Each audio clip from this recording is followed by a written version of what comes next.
Hi, and welcome to Stewart for Liberty if you're new.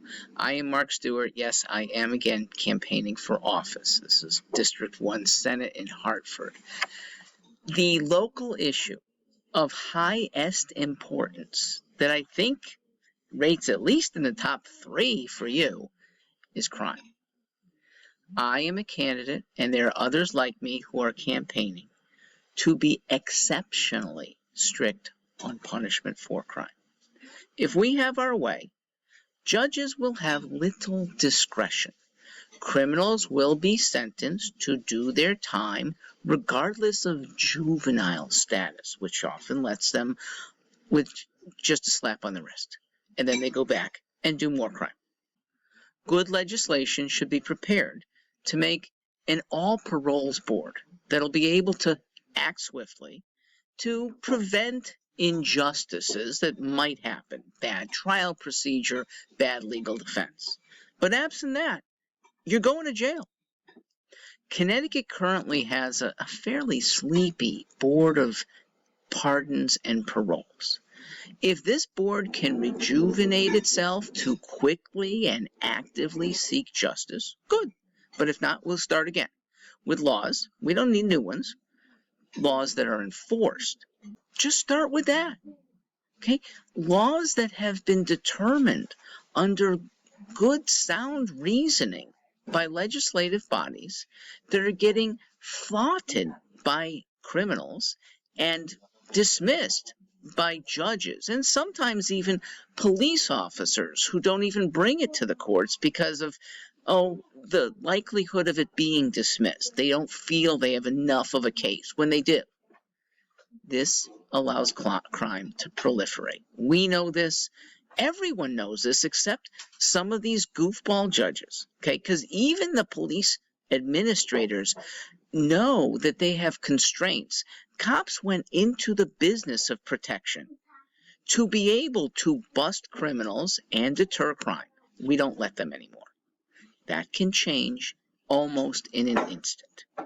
Now, I have a question for every one of you. I'm very open to this, and it's whether the parents of wayward juveniles should be subject to some prosecution as well. I'm open to hearing about this.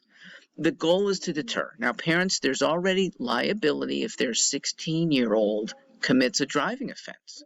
So, similar liability for juveniles' thefts. It is in line.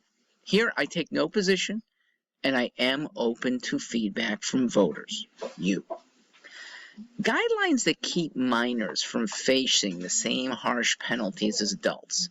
Remember, they're based on children lacking mental maturity. Their brains are still developing. We know, though, that in some aspects, 15-year-olds can be very mature decision makers. Okay, Michelle Wee was playing professional golf at age 13.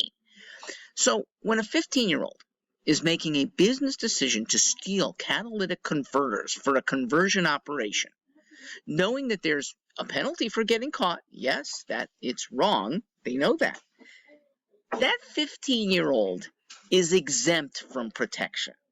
He is not innocent. So whether from parents, teachers, ministers, or government guidelines, kids need to have the constraints that we had 90 years ago.